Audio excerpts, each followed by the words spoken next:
Hello everybody, this is our Mythbusters experiment. We are trying to see if we can light a simple cotton ball on fire and hold it at the same time using very simple household materials such as nail polish remover. So, let's get started with some of the fun part, lighting it on fire. So, while I try and do this, it's been difficult. Right now, we see the reaction taking place. The cotton ball is on fire and it is slowly burning away. The reason why that this myth seems plausible is the fact that while it burns, ash is being created on the outside of it through burning, and the ash does not transfer heat very well. So that's part of the myth, the science behind the myth.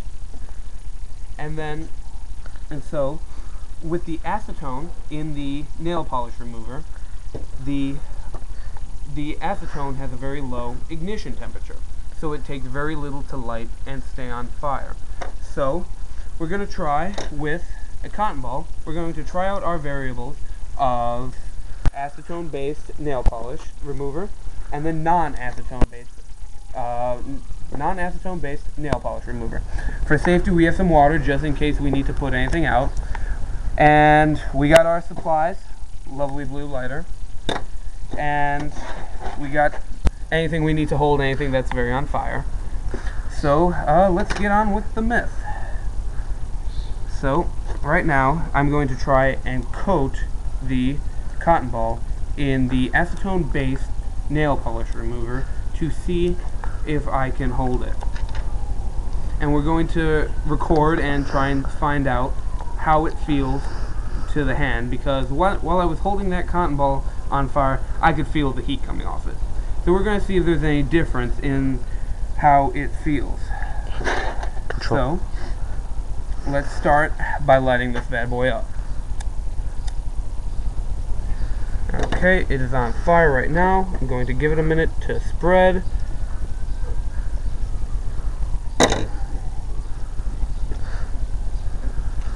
It seems pretty hot. I can hold it. It does not hurt too much. And that was the acetone base. It didn't hurt too much, but it definitely felt hot. I would say that I couldn't hold it for very long extended periods of time.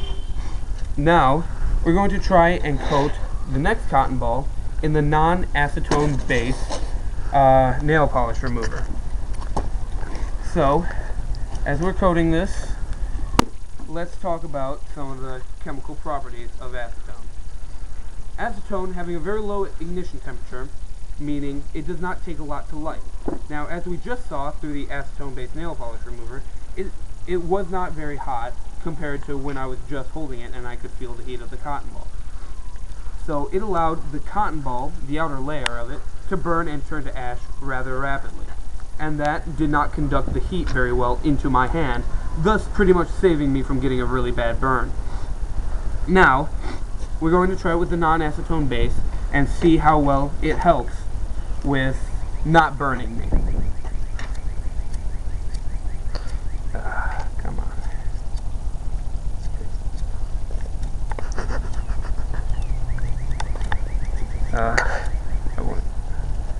We're having a technical difficulty. Please excuse the technical difficulty. Okay, we have it lit. I'm going to let it burn a little bit, as before, and let's see if I can hold it. Right now, well, it didn't start my shirt on fire, and that's a good sign. And while I was holding it, it seemed a lot cooler than with the acetone base.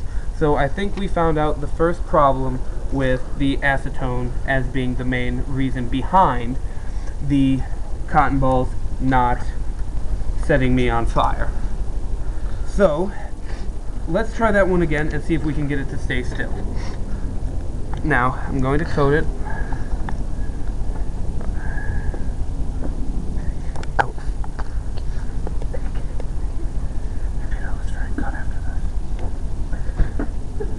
Okay, just coating cotton ball. Alright. Non-acetone based nail polish remover, take 2. Let's see if we can get it to work. Okay, it is on fire. And as holding it, it's very hard to see the flames because we're rolling it around. But I can feel the heat, but only on parts that are not blackened. So, it seems that it might have died. But it was hot. I did feel the heat, but the transfer was much less than with the acetone base. So let's light it up and see if we can continue going. Okay, it's starting to burn. Okay.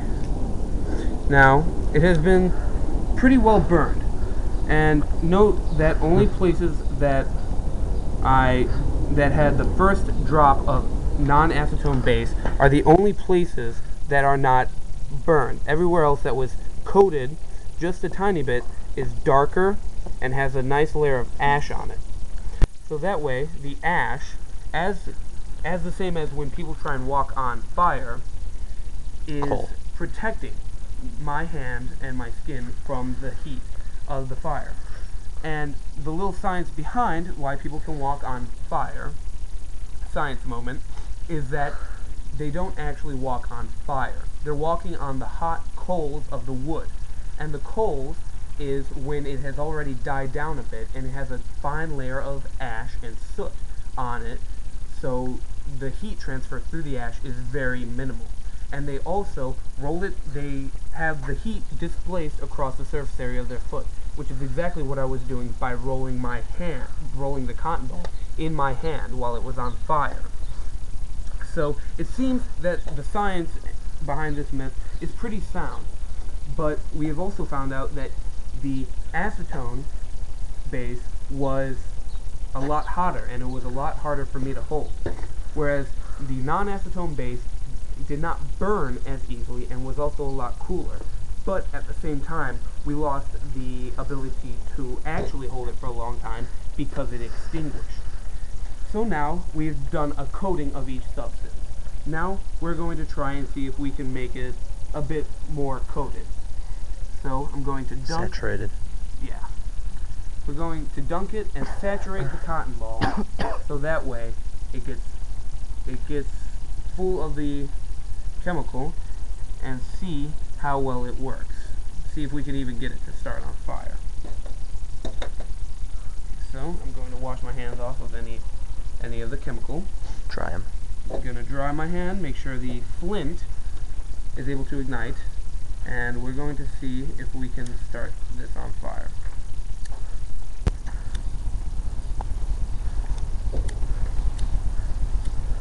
Technical difficulties again.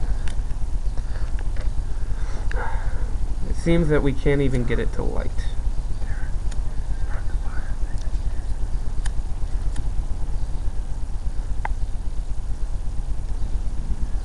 It appears we can't even get it to light. So maybe that was a fault on the part of the scientist. My bad. So, but let's not be discouraged. There's always another cotton ball. So I'm going to try and quickly do it and just get the acetone introduced a lot quicker. Let's coat it a little bit more. Okay. Now, with it coated, I'm going to leave a part of it dry. Once again, rinsing my hand of any chemicals, make sure for safety, just in case it burns. I'm going to dry my hands off. And going to make sure my ingredients don't roll away. And I'm going to light this on fire and see how well it works. Okay, it's burning.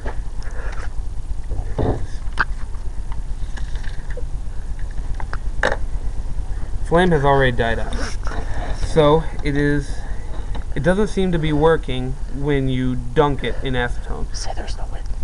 And without the wind, you know, it appears that the oversaturation of the cotton ball is to blame for our inability to light the cotton ball on fire. And we're going to try and see if we can do it a little better this time in the non-acetone base.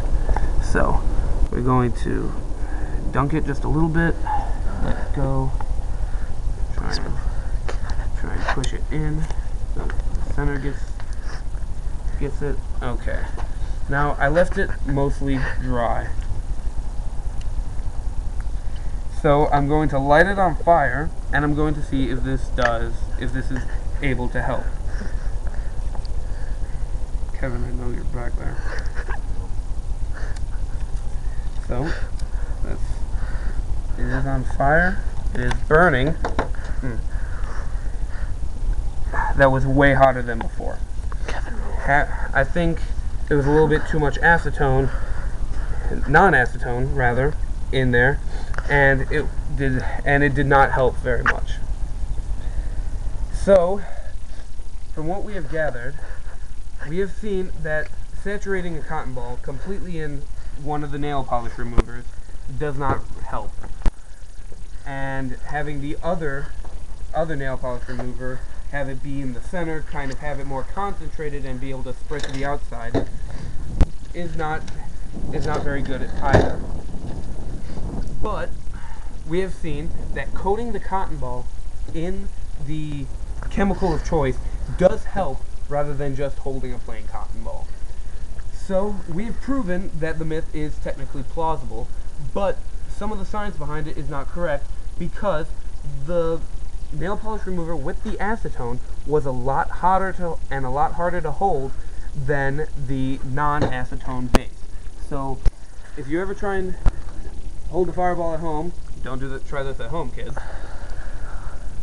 A non-acetone base seems to be a lot safer to use, though we have also found out that you cannot hold it for as long. The fire will not last. I don't know why that is, but is most likely due to some of the chemicals that are in the non-acetone base. They use several other chemicals, such as ethyl acetate, which is another flammable chemical, but possibly that chemical eats out the flames. But that's not our myth. Our myth was to see if you could try and hold a fireball, basically, and we were able to do that. Granted, not for as long as displayed in the video, but we have proven it plausible based on the parameters of the myth. So I would like to thank you for sticking tuned to this science moment with myself and my lovely crew behind the scenes, also trying out the myth for themselves, appearing it's working, and we'd like to see you next time. That's a wrap.